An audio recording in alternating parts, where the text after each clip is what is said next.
What's up? So today we got something a little special for y'all. I wanted to do a little bit of a rundown on how to shoot sealer, base coat, and clear coat all in one video. I think that right now the videos online that are available for this are kind of like scattered about, and I don't commonly see people really talk much about sealer application, so I wanted to throw that in there as well. So the test piece that we have for today well, it's not really a test piece, it's for a customer car, but the piece that we have today for me to demonstrate what we're gonna be doing is this hood. It's for the B2200 pickup truck over there. We already have the whole rest of the truck sprayed. This and a couple other parts are the last pieces we got to shoot for it. One thing that I wanted to talk about before we got into the painting was a little note on prep work. With big flat panels like this, you'll see it a lot on modern cars, not so much on older cars. Hoods, door skins, anything that has a reinforcement, roof skins as well, that's right.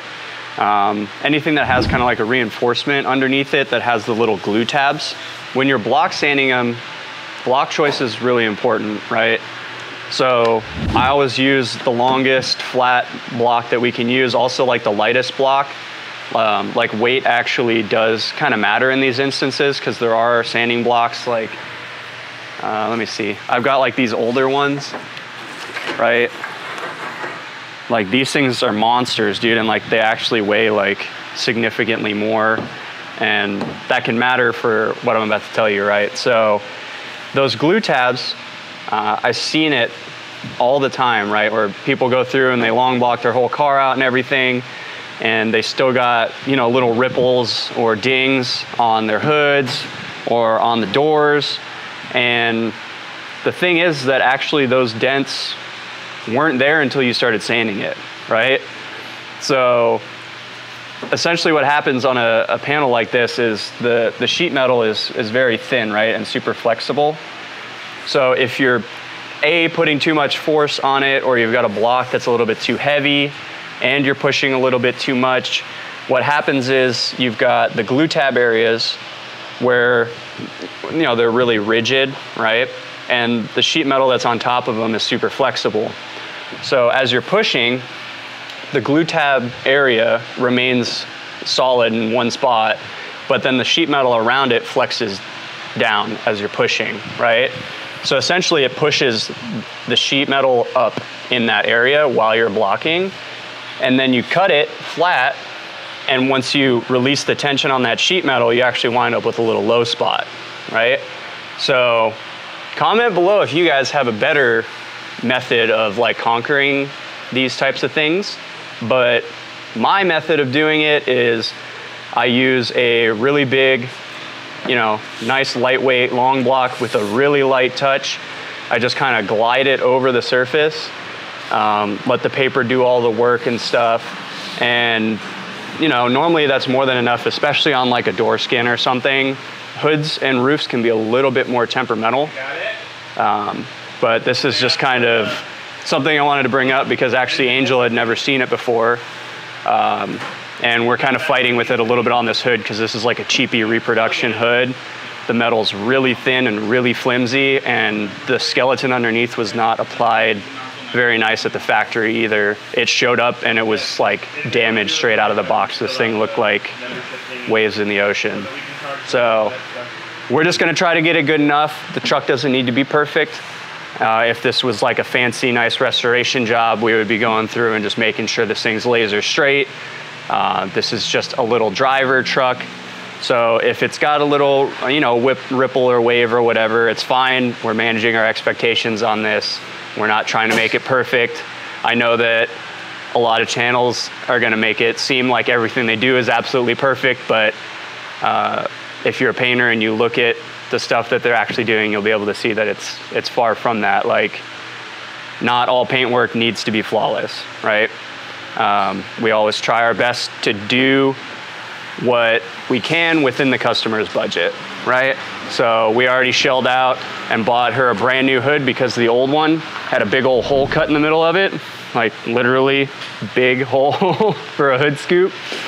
and unfortunately it showed up damaged, so we're just trying to do the best that we can with it. Now that I gave you guys that tip, we're gonna go ahead and move on to getting the paint and stuff applied after this stuff's all prepped out. So the first step in the process, if you're doing most anything aside from like blend jobs, and even on some blend jobs, I always recommend using a primer sealer first. It helps with like chemical adhesion, and then it also helps create kind of a good barrier between the old paintwork or the primer and bodywork and stuff and the paint you're about to apply. So anytime I get the chance, I always apply sealer to pretty much anything, especially bumper covers and stuff like that. So what I am using today is just a Luma-based sealer. I've got the black and the white here, and I mixed them 50-50 to make the gray. You want to check with your paint store and see which value shade of sealer they recommend for ground for whichever color paint you're using. So this red calls for a gray sealer underneath. Depending on the color, if it's lighter, obviously it might take a white. If it's darker, probably take a black. And then you can also do steps in between that too, right? So like dark gray, light gray, and it will help with paint coverage and stuff like that if you get the value shade on your sealer really close to the top coat color. So this one mixes 4 to 1 to 1, 4 parts sealer, 1 part activator, 1 part reducer, and then I normally put a little splash of extra reducer in there. It seems to lay out a little bit smoother when I just over reduce it just a tad. Nothing ridiculous, but the key to applying sealer is you want a nice even wet coat, but you don't want to load it on like you would like a heavy coat of clear, and you don't want to put it on too light either, because then you're going to wind up with like a bit too much texture. It's kind of finding that nice balance in between where the surface has like a nice even sheen to it when you're applying it. There's no real like, it might be transparent, but there's not really like gaps in the actual material layout on the surface. It's essentially what's called a medium wet coat, right? And that's like one of the most arbitrary terms I feel like that's thrown around on like a tech data sheet. So they always say like, oh, apply 1 to 2 medium wet coats. And I feel like a lot of people don't really know what that looks like, right? And, but if you apply it too heavy or too light, generally you get 1 of 2 things, right? If you apply it too light, you're gonna wind up with a bunch of texture. If you apply it too heavy, it's gonna take forever to flash. It's probably still not gonna lay out as smooth as you did if like you kind of did in between, right? Not too heavy, not too light. And you can wind up with like some solvent issues and stuff like that too if you're really piling it on too heavy in one coat. I always tell people that come by here when they're trying to paint their own cars that sealer is really kind of the most important part of the job, right? In my eyes, it's not something that you should skip. I think you should always seal a job if you can. And the appearance of the clear coat is going to be heavily dependent on how well you apply that sealer. So realistically, people make a big deal about their clear and how they want it to look, right? Everyone wants that nice, smooth, flat finish, but they don't understand that it's not just the clear coat that makes that finish. It's everything that's underneath it. So if your sealer goes on smooth and all your coats of base go on really nice and flat, then your clear coat's gonna more or less spray itself. And I don't think that's talked about enough. People focus way too much on just the application of the clear coat itself.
we did was apply one medium wet coat of sealer at 21 PSI out of the LPH 400. Depending on what gun you're using, your settings might differ. That gun likes to operate at a little bit lower pressure, so 21 for me has always kind of been the sweet spot for sealer.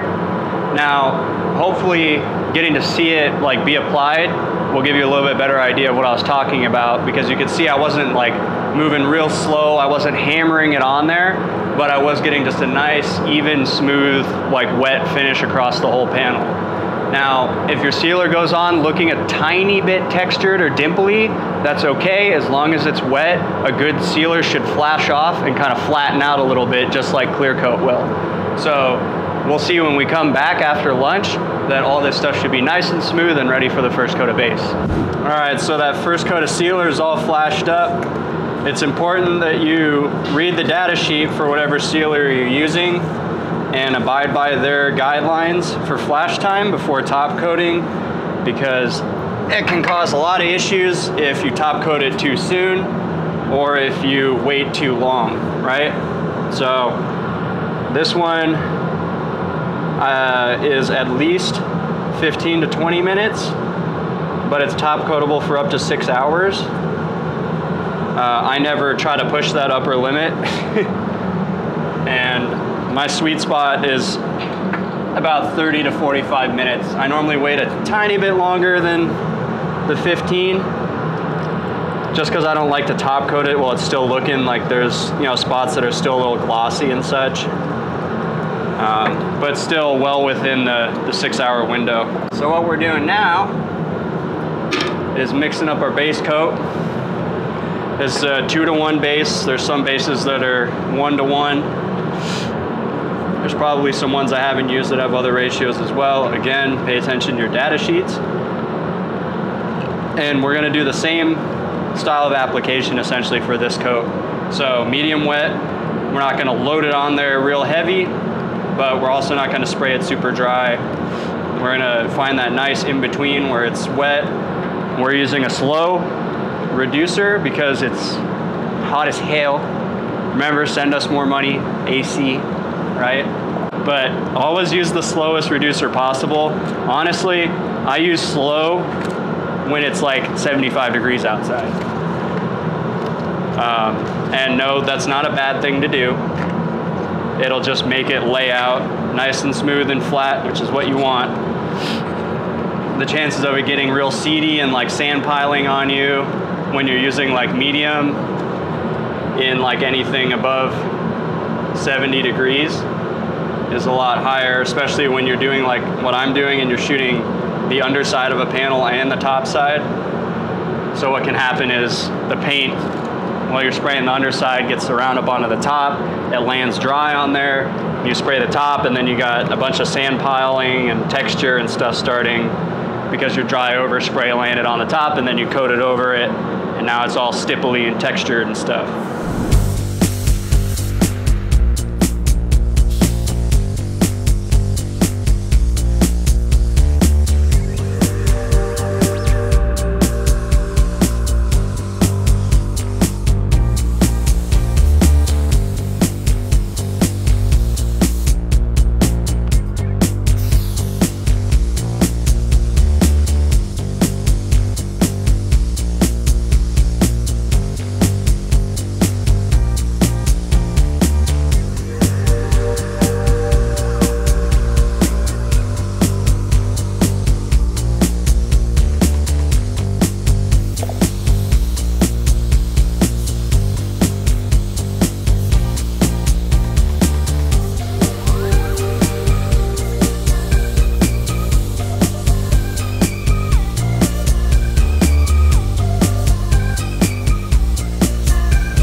First coat of base went really smooth.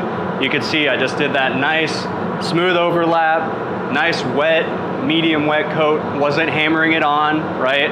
Gun of choice was the Segola 4600 with the 1.3, and I shot it at about 23 PSI. That's with the Titania Pro air cap. I think it laid out fantastic. I'm just gonna hammer a second coat on this thing. The red in this paint line covers really, really well. So the second coat should be more than enough to get this thing fully covered, and then we'll move on to the clear. It's time. The gloss sauce, the icing on the cake, everyone's favorite part, the shiny stuff. The clear we're using today is this SPI Euro. I just started using it recently, a couple months ago, and I really have been liking it. That stuff's really cool because you can spray it 4:1:1, 4:1:2, or 4:1:3. The gloss on it's just outstanding, man. It's a really good looking clear. Tried and true, man. People have been using that stuff for forever. There's people that swear by SPI, and their whole product line's supposedly really good. I'm really interested in trying out some of their other stuff. If you guys have used SPI Euro before, I'd love to hear what setups you guys are doing for gun and the mix ratio and stuff that you guys are using. I'm still new to using this clear, and I'm still figuring it out.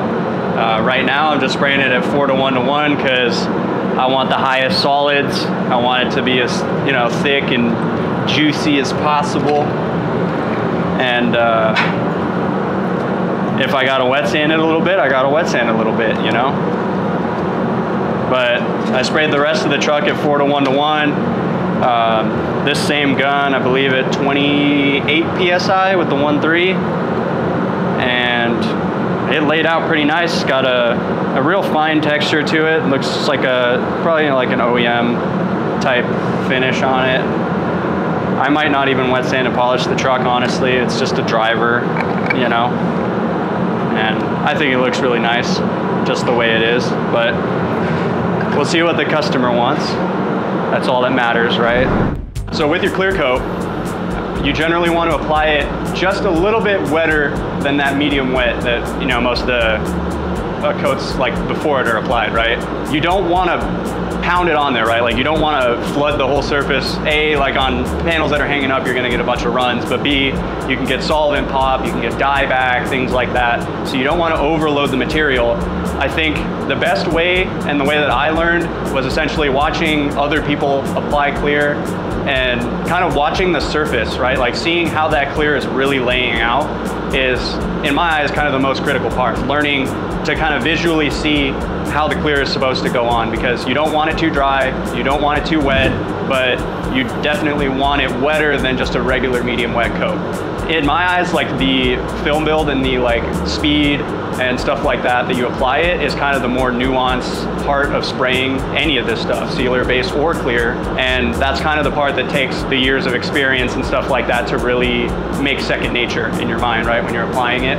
First coat of clear going on a little bit heavier than that medium wet. Second coat's going on a tiny bit wetter than that. And after that, it's good to go. This is just a 2-coat clear. Right now, we're just at the first coat, so it's gonna look a little bit peely. You're gonna see some dust and stuff like here and there, but we get that second coat on, it's gonna help build over some of the smaller dust, and it's gonna flow out a lot nicer too. So that about wraps it up. It's 2 coats clear, and I did a 20-minute flash time in between the 2 coats. Any clear that takes like a reducer in it, I like to generally give it a little bit longer flash time in between coats, just so that reducer can really gas out and get the solvents out of there, so you don't wind up with solvent pop and stuff like that where the solvents are getting trapped. But normally the rule of thumb is between coats, you want to wait until, when you touch the clear, you don't want it to just kind of string up. You want it to be just kind of tacky, kind of like the back of the piece of masking tape. It needs to feel just kind of sticky like that. And then generally that's a pretty good rule of thumb. It lets you know that you're ready to put your next coat of clear on. I normally wait a little while after that, like kind of a few minutes extra even, just to let those solvents really get out. And that way you're not trapping anything in there. It's not gonna hurt anything waiting a couple extra minutes unless you have like a speed clear or something that locks up on you really quick. But again, that's why it's important to read your data sheets and go by what the manufacturer states.